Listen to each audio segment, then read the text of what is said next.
गजब जिला सदर महकुमा आकृतित डीओ कॉन्फ्रेंस हॉल आज विश्व परिवेश दिवस पालित होइछि। विश्व परिवेश दिवस रे आज प्रकृति मित्र और प्रकृति बंधु पुरस्कार दिया जायछि। हम पाखे आउ जने अछंती सर पचारि बुझिया सर आपण आज जो प्रकृति मित्र ना प्रकृति बंधु मु श्री महेंद्र कुमार साहू एलएम विद्यापीठ नुआगढ़ ब्लॉक राशि अछि। आज मु विश्व परिवेश दिवस रे प्रकृति बंधु पुरस्कार पाई निजको धन्य मन करूछि। आपनकर एक्टिविटी कोन थिला सर? मोर एक्टिविटी थिला जे सचेतन कराइबा, प्रत्येक ग्राम को जाइके 50 जन 30 जन को लेकर गोटे छोट बैठक करबा। वृक्ष ही जीवन, वृक्ष ही आम जीवन पे प्रयोज्य अछि। यदि वृक्ष नथिले आम जीवन हाहाकार रे मृत्युवरण करबा। आपण जानती 2030 मसीहा सुधा यदि आमर किछि जलवायु परिवर्तन न हुए ताहले हिमालय प्रदेश जो ग्लासीयस तरलिब एवं भूकंप सृष्टि हम, झड़ तूफान सृष्टि हम। आई रूपे आम आपको जदि हम परिवर्तन करवा ताहले आम पई आगामी पीढ़ी पई आगामी भविष्य पई उत्तम चिंताधारा होई परिबो। आम गुंडीचुमुषा भली प्रयास करवा। रामचंद्र जो सेतुबंध स्थापन करने समय गुंडीचुमुषा जो भली तार छोटिया प्रयास करथिला, आम से छोटिया प्रयास करवा। आम केवल निमित्त मात्र एवं छोटिया छोटिया प्रयास गोटे दिने महाद्रुम हम यह भावी आम आगामी पीढ़ी किसी कार्य करने पड़ो। यही चिंतन नहीं मु ग्राम ग्राम बुलूची एवं 50 खंड गाँ बर्तमान बुलीची। अब मोर टार्गेट अच्छी 250 खंड गाँ बुली ग्राम को सचेतन करवा। वृक्ष ही जीवन, वृक्ष ही आमर सबकि। वृक्ष जेहेतु खाद्य दौची, जल दौची, आहार दौची, सबकि दौची। वृक्ष जेहेतु स्वजीवी समस्त प्रकार खाद्य जीव जगत दे आमको बंचे, तेणु आम ताकू जदि सेव करवा ताहले आमर जीवन मध्य सुरक्षा रही पारिबो। एही चिंताधारा नहीं मु आगु आगु बढ़िया बे प्रयास करछि। आज रे विश्व परिवेश दिवस रे हमको उत्साहित करथिबा जोगु मु सरकार को मध्य आज धन्यवाद दउछि। संप्रदाय समस्त नमस्कार। मोर मु 4-5टा काम ऊपर फोकस करथली। जो गछ लगेया पर फोकस करथला, गछ को केमि बड़ करा जीव ता प्रति ध्यान दउथली। आ विशेष करी मु जो पोरु चाष होउची वन विभाग सहित मिसिक हो बा लोक मान को मोर जो स्कूल अंचल जो पाखा गाँ सब थिला से गाँव में प्रायतः सब लोक मान सचेतन कराई बहुत सब केमी पोरु चाष निवृत्त रही से बेस ध्यान देती।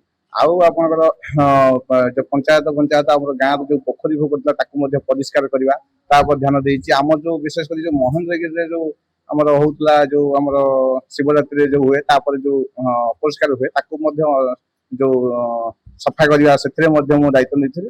आउ मुख्यतः आम स्कूल रे पिला समस्त को पिला पाखापाखि 340 पिला जो अच्छा बेसिकली सान पिला फोकस कर अष्टम रु दशम पिला प्रति पिला निज बाड़ी में अति कम गोटे गछ लगे बड़ कर फटो उठे देखेब केमी कर प्रोसेस सहित मो पिला स्कूल लेवल में प्रोत्साहन दूसरी केमी गछ लगे बड़ कर गछ पूर्व सार कहे गछ मानने गचर विकल्प ना जोटा कि आप फिल कर जो गरम जो मात्रा होउची जोटा कि आमे बहुत भविष्य को लक्ष्य कले बहुत हैरान हो। तो आमे समस्त गोटे मनस्थ करबा गोटे गोटे गछ लगेगा। तो एटा प्रति मोर मुख्य ध्यान थिला।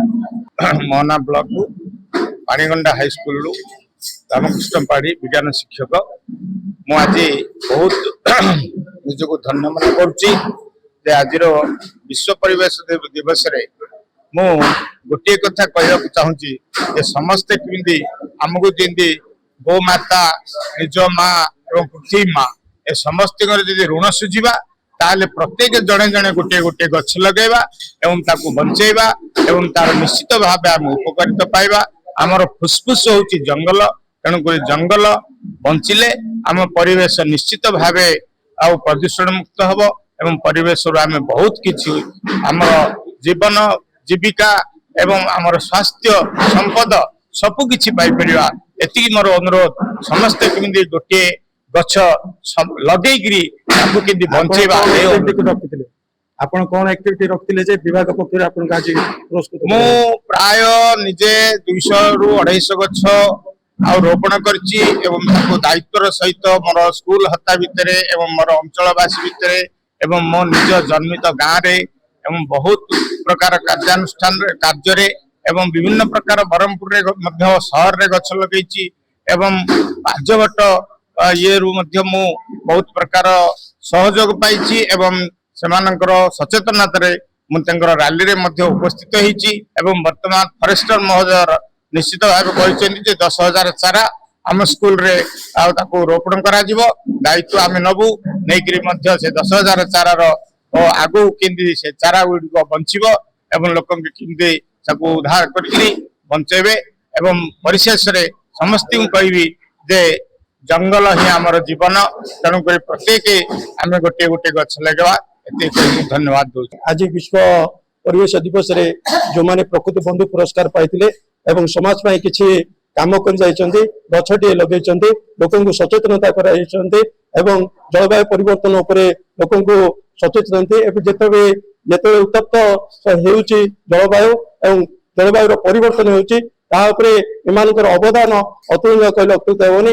आगको समाज को छात्र छात्री हो बा जनसाधारण को सचेतन करने जो प्रयास रखिछन्ते एमानको विभाग पक्षरु पुरस्कृत कराइछि एवं समाज पक्षरु एमाने जो भली काम करुछन्ते एवं समाजर उन्नति पाई बा समाजर जेपरि लोक सचेतनता गछटी लगे तापर जो प्रयास एमानको विभाग पक्षरु एवं जनसाधारण पक्षरु गणमाध्यम धन्यवाद जनाऊँ। Ajay Divyanand reporters today.